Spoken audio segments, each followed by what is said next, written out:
I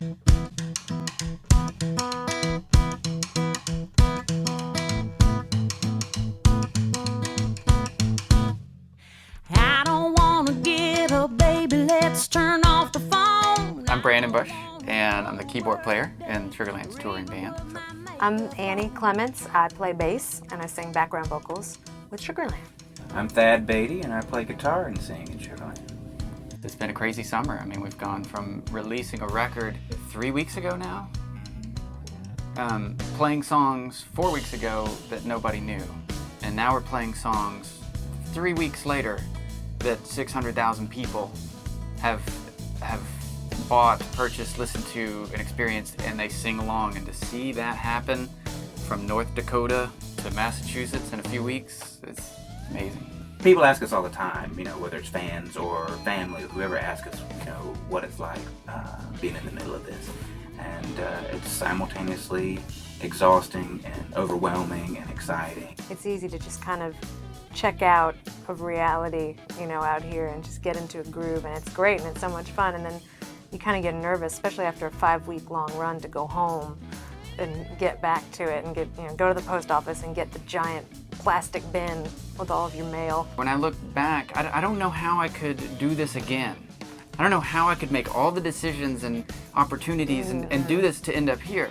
Yet, I did, and other people did, and it's attainable. The online class, The Future of Music Business, I learned a lot more than I ever even imagined, as far as how I can better market myself as a musician.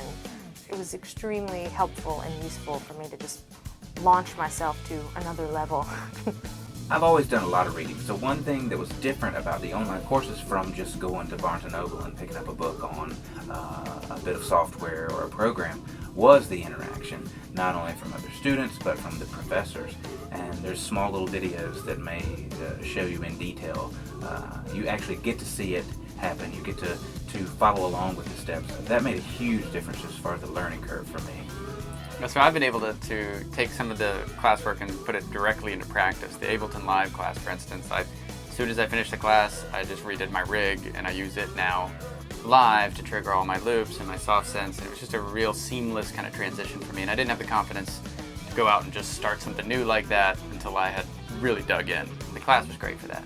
And the film class specifically was great for me to understand the industry side, the technical side of something that I was interested in. I knew I wanted to score for film. I knew I'd done a little bit of that work. I knew I wanted to do more, but I couldn't tell you the specifics of how it works, how to talk to a director, how to sell myself in that industry. And I was instantly able to put together my demo reel and get to work. I was surprised with the online classes by the amount of student interaction.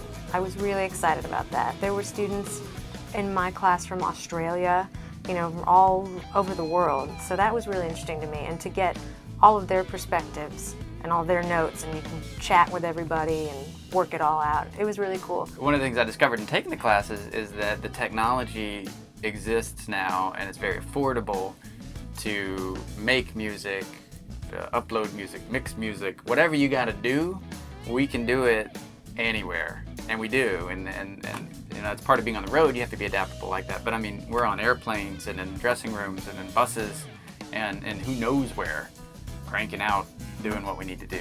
It's important, I think, to all of us, we understand staying relevant, staying current, not only with music, but with technology and the trends in the business. I streamlined my road recording rig because of the classes. I know that Annie revamped all of her web stuff because of the marketing class. The touring income in country music is incredible. It's very healthy. We're filling seats. There's people who are loving it. Last summer we were opening for Kenny Chesney all summer, and he plays stadiums. And here we're looking at 60,000 people buying tickets, coming to see a show. And it's clear that is the income for a working band. That's the focus. And even on a completely, like, the opposite scale, we all have friends that have bands, or we've worked with people that aren't signed, indie bands that are having huge amounts of success, being able to do a record fairly cheaply They can have some very small level of distribution, whether it's even just on the grassroots level doing regional shows. They're able to sell some small amounts of merchandise to get a couple of songs in Grey's Anatomy or a couple of licensing things. And I'm very encouraged for them and just the state of the business because there's so many opportunities. Whereas I think in the past it was so based around your product is your record. Now it's like, Your product is your brand. yes, it's there's so many things you can offer, so many things you can do, so many opportunities, and the traditional model, is still extremely viable and does very well, but it is not the only model anymore.